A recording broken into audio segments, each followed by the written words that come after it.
For Christmas, I bought us DNA kits. She panicked and said, "If you send yours in, I'm divorcing you. Family secrets stay secret." I replied, "Okay." I sent it in anyway. The results showed our daughter was actually my cousin's child. When I served her divorce papers at the family reunion, Christmas morning started normal. My wife Angela, our daughter Sophie, 8 years old, and me sitting around the tree, hot chocolate, pajamas, the whole domestic scene. I handed Angela her last gift. Small box. She opened it. DNA Ancestry Kit. Her face went white. "What is this Ancestry DNA thing?" Thought it'd be fun. I got one for me too, and one for Sophie. We can see our genetic backgrounds, find relatives, all that stuff. I'd been genuinely excited about this. My buddy at work had done one. Found out he was 30% Scandinavian, connected with a second cousin in Norway. Seemed cool. Angela was staring at the box like it might explode. "We're not doing this." "What?" "Why nods?" "Because I don't want to. It's just spit in a tube. Takes 2 minutes." I said, "No." Sophie looked confused. "Mom, I want to see if I'm a princess. Jamie at school said her DNA test said she's related to royalty." "You're not doing it either." "But Mom," I said. "No." The sharpness in her voice made Sophie's eyes water. Angela never snapped at Sophie. Never. I stepped in. "Hey, it's okay. It's just a gift. If you don't want to do it, that's fine." Angela stood up, went to the kitchen. I followed. "What's wrong?" "Nothing. I just think those tests are invasive. They sell your data. It's a privacy issue." "Okay, we don't have to do them." "Good, but I'm going to do mine. I already bought it." Her head snapped toward me. "No." "What? You're not doing it either." I laughed. "Angela, it's my DNA. I can do what I want with it. If you send that test in, I'm divorcing you." I stopped laughing. "What did you just say?" "You heard me. Family secrets stay secret. If you care about this marriage, you won't send it in." "Family secrets? What? Family secrets? That's exactly why they stay secret. You don't need to know." I stared at her. My wife of 9 years, mother of my daughter, was standing in our kitchen on Christmas morning threatening divorce over a DNA test. That's insane. That's my boundary. "Angela, I'm serious. You send it in. We're done." Then she walked out. I stood there holding my hot chocolate, watching it get cold. Something was very, very wrong. That night, after Sophie went to bed, I tried again. "Can we talk about this morning?" "There's nothing to talk about. I don't want those tests in our house. You threatened to divorce me over a DNA test." I was being dramatic. "Were you?" She looked at me. "Don't send it in, please. Just respect my wishes on this." "Why?" "Because I'm your wife and I'm asking you not to." "That's not a reason. That's an ultimatum. Call it what you want. Just don't do it." I wanted to push, wanted to demand answers, but she was shutting down, stone-faced, defensive. I'd never seen her like this. "Okay," I said. "I won't send it in." She relaxed. "Thank you." Then she went to bed. I stayed up. Here's the thing. I'm not a naturally suspicious person. I don't go through phones. Don't track locations. Our marriage had been good, normal, no major fights, regular date nights, good communication. Until that morning, one DNA test turned my wife into a stranger. So, I did what any reasonable person would do.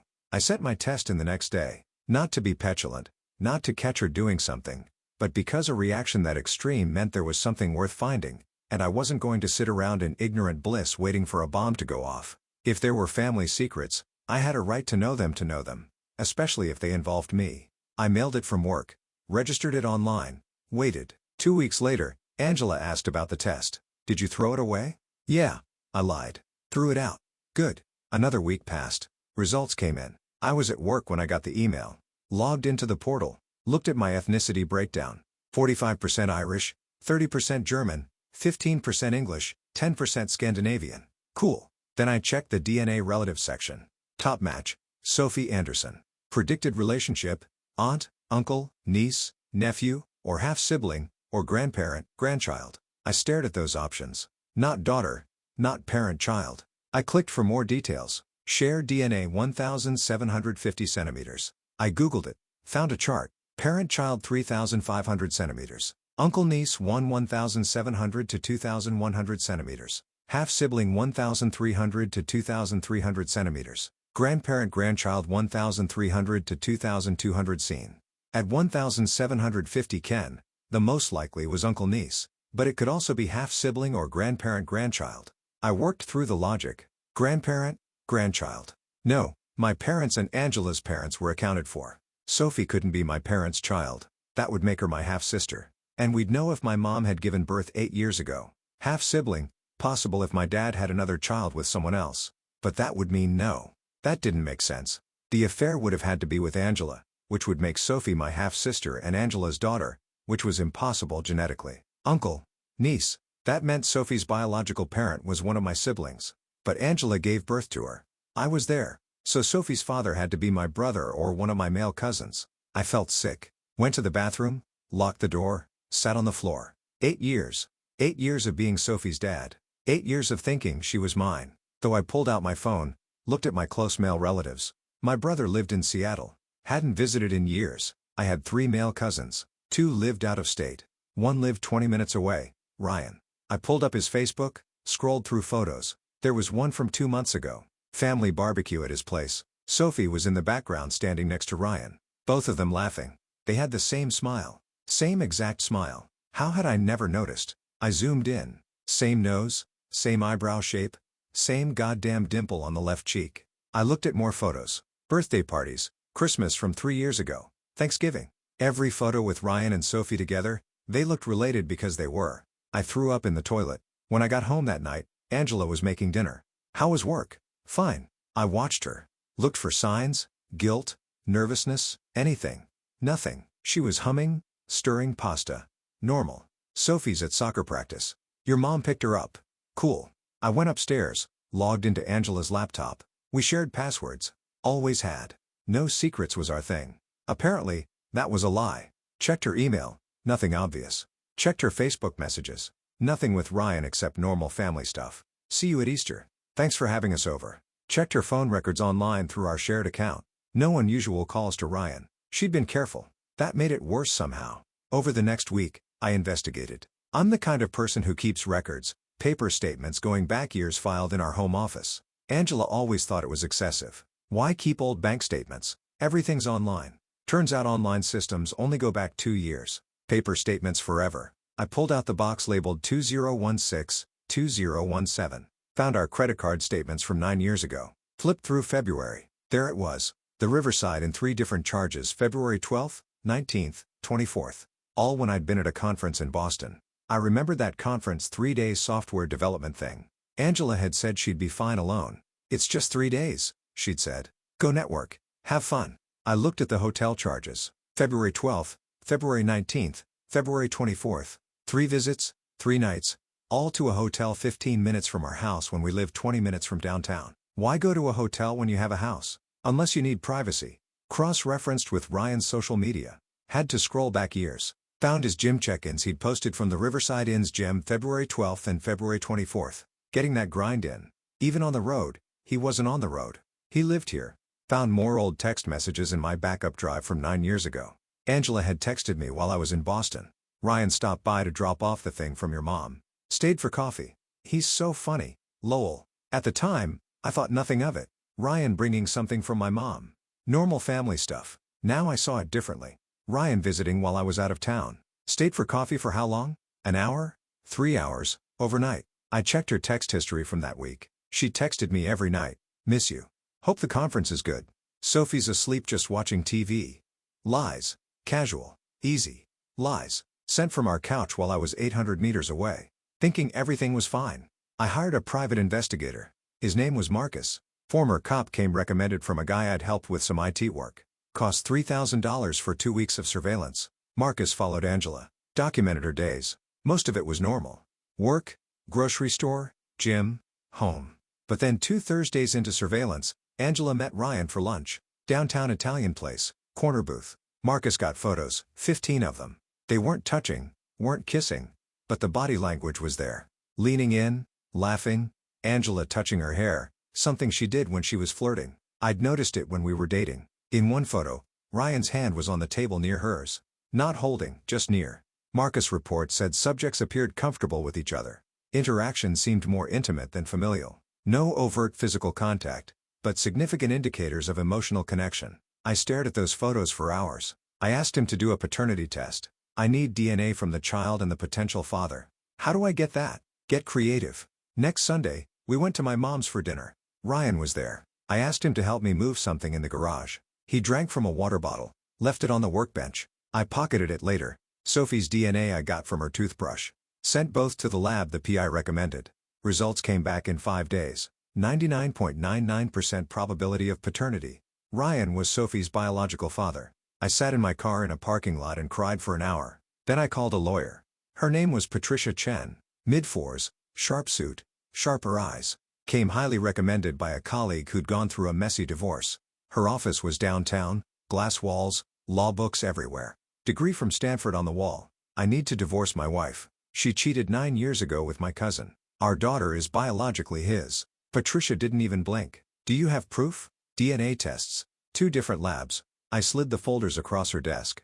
Ancestry DNA showing Sophie as my niece. Independent paternity test showing Ryan as her father. 99.99% certainty. She reviewed the documents, nodded. This is solid. Does she know you know? No. Good. Keep it that way. The element of surprise is valuable. When do you want to file? Soon, but I want to serve her publicly. At our family reunion, July 4th. Patricia looked up. That's 6 weeks out. Why wait? Because Ryan will be there. I want to serve him too. Civil suited, and I want my entire family to see what they did. That's bold. Legal, but bold. Are you sure you want to go nuclear like that? Absolutely. All right, let's talk about what we're filing. She pulled up a laptop, started typing, petition for dissolution of marriage, citing adultery as grounds in this state that affects asset division favorably for you. You'll get a bigger share of marital property. What about the house? Who's on the mortgage? Both of us will request she be removed and you buy out her share or force a sale and split proceeds. Given the adultery, judge will likely let you keep it if you can afford her half. I can. Good. Now custody. This is complicated. Sophie thinks you're her father. You're on the birth certificate, but biologically Ryan is the father. I want full custody. Do you want to terminate Ryan's potential parental rights? He doesn't have any rights. He's not on the birth certificate. He never claimed paternity. True. But if he petitions the court, he could argue for rights based on biological relationship. Can we block that? Yes. You've been the presumed father for 8 years. Courts heavily favor established parent-child relationships over biological relationships. In these cases, if Ryan wants rights, he'll have to fight you for them and he'll lose. Good. Patricia typed more notes. For the civil suit against Ryan, we're looking at intentional infliction of emotional distress and fraud. The fraud is tricky. He didn't directly lie to you, but he concealed material information.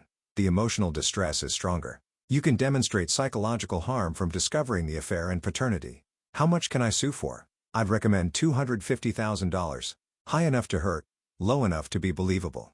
He'll try to settle. They always do. Perfect. We spent the next hour going through details, asset lists, Sophie's school records, character witnesses, everything I'd need to win. Custody was complicated. Sophie thought I was her father. Legally, I was her father. I was on the birth certificate, but biologically I wasn't. Do you want custody? Patricia asked. I want Sophie to have stability. I've been her dad for 8 years. I'm not abandoning her because of Angela's choices. Noble, but expensive. You'll be paying child support for a child that's not biologically yours. I don't care. Sophie didn't do anything wrong. Patricia nodded. All right, we'll file for divorce, cite adultery, and request joint custody. In this state, if you're on the birth certificate and have acted as the father, you have parental rights regardless of biology. What about Ryan? What about him? Does he have rights? Not unless he petitions for them. And if he does, you can contest it. You've been the father for 8 years. Courts favor established parent-child relationships. Good. We strategized that day. Built the entire case. Gathered all evidence. When do you want to file? Patricia asked. Not yet. I want to wait. For what? My family has a reunion every year. 4th of July weekend. My mom's side. About 60 people. Big park pavilion. Catered food. Whole thing.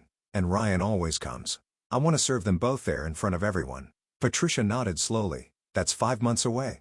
You'll have to live with her. Pretend everything's normal for 5 months. I know. Can you do that? I have to. Those 5 months were the hardest of my life. Coming home to Angela every day, kissing her hello, eating dinner together, watching TV, pretending I didn't know she destroyed our family. She planned Sophie's 9th birthday party. I helped blow up balloons. She talked about summer vacation. I nodded along.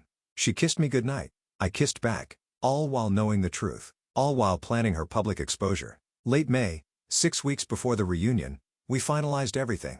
Patricia filed the divorce papers, got them ready for service. I confirmed with the process server. You'll serve her there in front of everyone if that's what you want. It's legal. That's what I want. And him? He pointed to Ryan's name on my notes. Separate papers, paternity fraud, civil suit, serve him right after you serve her. This is going to be quite the show. That's the point. The weeks leading up were surreal. Angela had no idea. She was planning Sophie's birthday party, talking about our summer vacation plans, being a normal wife. I played along, kissed her goodbye in the mornings, had dinner together, watched TV at night, all while knowing she'd destroyed our marriage 9 years ago and let me believe a lie every single day since. The rage was constant, but I kept it buried, cold, controlled. 4th of July came. We arrived at the park at 100 p.m. Angela was wearing a sundress. Sophie had a sparkler. Everything was festive. Ryan was already there flipping burgers on the grill. "Hey, man." He gave me a bro hug. "How's it going?" "Great." "You can't complain." I wanted to break his jaw. Instead, I smiled. "Burgers look good, thanks." Angela and Sophie went to say hi to my mom. I stayed near Ryan. "So, Sophie's getting big," Ryan said casually.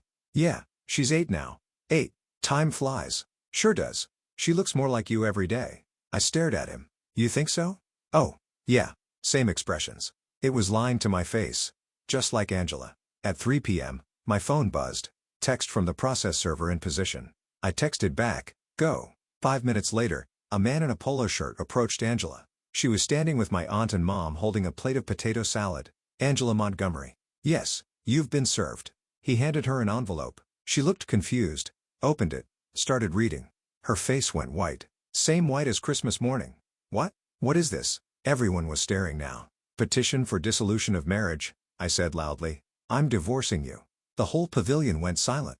"What? Why?" "Read page 3. The part about adultery." She flipped pages, started reading, then looked up at me, then at Ryan. Ryan hadn't noticed yet. He was still at the grill. The process server walked over to him next. "Ryan Montgomery." Ryan turned. "Yeah, you've been served." He took the envelope, opened it. His face changed. "What the hell is this?" "That's a civil suit for paternity fraud and intentional infliction of emotional distress." I said, "You're being sued for $250,000. "What?" I walked to the center of the pavilion. Everyone was watching now. My mom, my aunts and uncles, my cousins, all 60 people. "Since we're all here," I said, "I thought this was a good time to share some family news." Angela and Ryan had an affair 9 years ago. Sophie is Ryan's biological daughter, not mine. DNA test confirmed it. I've known for 6 weeks and now everyone else knows too. Silence. Then my mom. "What?" "Sophie is Ryan's daughter, not mine." Sophie, who'd been playing with her cousins, came running over. "Daddy, what's wrong?" I knelt down, looked at her. This kid I'd raised, loved, read bedtime stories to, taught to ride a bike. Not my blood, but mine in every way that mattered. "Nothing, sweetheart. Daddy just has some adult stuff to handle. Go play." Okay. She ran back to the other kids. Angela was crying. "How could you do this here in front of everyone?" "How could I?" I stood up. "How could you?" 9 years, Angela. 9 years of lying to my face, letting me raise another man's child, thinking she was mine. I was going to tell you when at her high school graduation. Ryan stepped forward. "Look, man. I don't." I pointed at him. "Don't say a word. You're my cousin. You were at our wedding. You held my daughter, your daughter, at the hospital and looked me in the eye and said, 'She's beautiful. Congrats. You've been lying to me for 8 years. I didn't know for sure. You knew. You both knew." My uncle grabbed Ryan's arm. "You did what?" Ryan tried to pull away. "It was a mistake." "A mistake?" I laughed. "A mistake is forgetting someone's birthday. This is betrayal. This is fraud. This is destroying a family." My mom was crying now. "Angela, how could you?" Angela couldn't look at her. "I'm sorry. I'm so sorry." "You're not sorry you did it," I said. "You're sorry you got caught." I turned to face everyone. "I'm filing for full custody. I'm keeping my daughter because I'm her father. Biology be damned. Ryan can petition for rights if he wants, but I doubt he will because he's a coward. Angela gets supervised visitation until we figure out what's best for Sophie. And if anyone in this family has a problem with how I handled this, you can leave now." No one moved. I looked at my mom. "I'm sorry I did this at the reunion, but I wanted everyone to know what they did. No more secrets. No more lies." She nodded, came over, hugged me. Then my aunts came over. Then my uncles. One by one, my family surrounded me. Angela stood alone. Ryan's dad grabbed him. "Get out now, Dad." I said, "Get out." Ryan left. Didn't even look at Sophie. Angela tried to come toward me. My cousin blocked her. "You need to leave too. That's my daughter." "That's his daughter," my mom said. "You made your choice 9 years ago. Live with it." Angela grabbed her purse, looked at Sophie one more time. Sophie waved. Angela started crying harder. Then she left. I stood there surrounded by my family and felt the weight lift. The secret was out. The truth was known, and I wasn't carrying it alone anymore. Sophie came running back. "Daddy, where's Mommy? She had to go home, honey. She's not feeling well." "Oh, can we have cake now?" "Yeah, let's get you some cake." We stayed at the reunion for 3 more hours. Everyone wanted to check on me, tell me they supported me, condemn what Angela and Ryan had done. My uncle apologized for Ryan. "I raised him better than this. It's not your fault. Still, he's my son. I'm ashamed." When we got home that night, I put Sophie to bed, read her 2 stories, tucked her in. "Daddy." "Yeah, sweetie. Did Mommy and you have a fight?" "Sort of. Are you getting divorced?" "Kids are too smart." "Yeah, we are." "Is it because of me?" "No, never. This has nothing to do with you. Mommy and Daddy just can't be married anymore. But I'll always be your dad. That won't change. Promise." She hugged me. "I love you, Daddy. I love you too, Sophie." The divorce took 6 months, 6 brutal months. Angela fought for custody, hired an aggressive lawyer, guy named Steve something, slicked back hair, expensive suit, the kind of lawyer who bills $400 an hour to send emails. Her strategy was to paint me as unstable, vindictive, a man who humiliated his wife in public. At the first hearing, Steve stood up. "Your Honor, my client made a mistake 9 years ago. One mistake for which Mr. Montgomery has punished her in the most cruel, calculated way possible. He served divorce papers at a family reunion in front of 60 people, including their 8-year-old daughter." Patricia stood. "Your Honor, my client discovered that his wife had been lying to him for 8 years about the paternity of his child. He had every right to be angry. The method of service was dramatic. Yes, but it was legal. And frankly, Mrs. Montgomery's affair with Mr. Montgomery's cousin at family gatherings in their shared home while lying to him about it is far more cruel than any public service of papers." The judge, a woman named Henderson, looked at Angela. "Mrs. Montgomery, is it true you had an affair with your husband's cousin?" "Yes.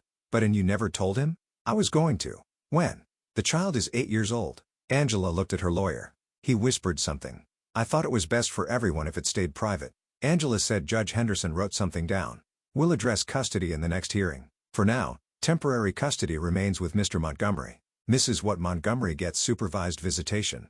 Next, that was hearing 1. Hearing 2, Angela's lawyer brought character witnesses, her friends, her co-workers, all talking about what a great mom she was. Angela volunteers at Sophie's school. One friend said she's room mom. She makes cupcakes for every birthday. She loves that little girl. Patricia cross-examined. "Did Mrs. Montgomery ever mention who Sophie's father was?" "Well, her husband." "Did she ever tell you that Sophie was actually her husband's cousin's child?" "No."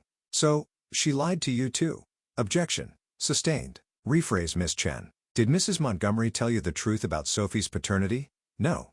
No further questions. Every witness, Patricia did the same thing. Established that Angela had lied to everyone for years. Hearing 3 was about my fitness as a parent. Angela claimed I was too angry, too bitter, that I'd poisoned Sophie against her. Her lawyer called me to the stand. "Mr. Montgomery, do you hate your wife?" "Ex-wife." "And no, I'm disappointed and hurt, but I don't hate her." "But you humiliated her publicly." "I revealed the truth publicly." "There's a difference. You don't think serving papers at a family reunion was excessive?" "I think having an affair with my cousin and lying about my daughter's paternity for 8 years was excessive. Serving papers at a reunion was just efficient." People in the gallery laughed. The judge didn't smile, but I saw her eyes crinkle. No further questions. Patricia called Sophie's teacher. "Miss Rodriguez, how is Sophie doing in school?" "She's thriving. Top of her class. Well-adjusted, happy." "Has she mentioned any problems at home?" "No. She talks about her dad all the time. My dad helped me with my science project. My dad took me to the zoo." "She adores him." "And her mother?" "She mentions her too, but less frequently." "Why do you think that is?" Objection. Speculation. I'll allow it. I think Sophie lives primarily with her father now. It's natural she'd talk more about the parent she spends the most time with. Patricia nodded. No further questions. The final hearing was about assets. We had a house worth $320,000 with $180,000 left on the mortgage, 2 cars, retirement accounts, savings. Patricia argued for $7,030 split in my favor due to the adultery. Angela's lawyer argued for 50-50. Judge Henderson split the difference. $6,040 in my favor. I got the house, had to refinance and buy out Angela's share, $48,000. Paid it from my retirement account. I got the newer car. She got the older one. Retirement account split 60-40. Custody, primary physical custody to me. Angela got visitation every other weekend and 1 weeknight per week. Supervised for the first year, then unsupervised if a therapist approved. Child support.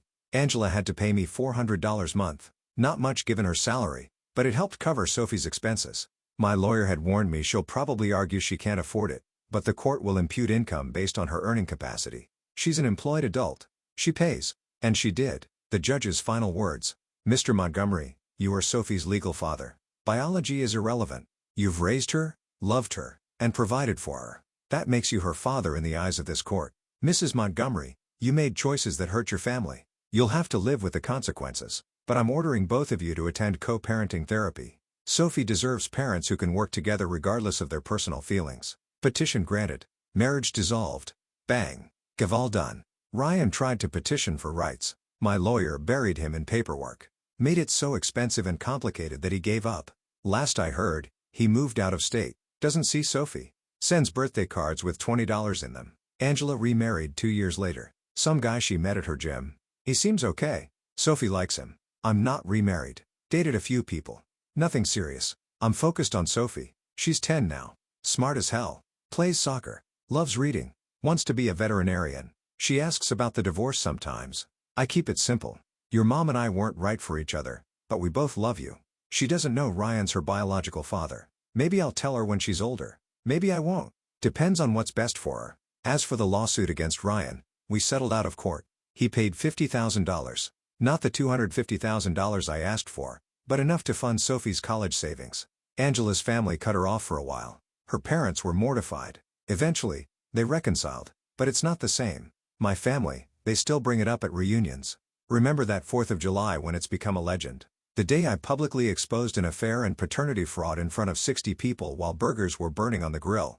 Would I do it again? Hell yes. Some people think I was cruel, that I should have handled it privately, protected Angela's dignity. But Angela didn't protect me. Didn't protect our marriage. Didn't protect Sophie from growing up in a house built on lies.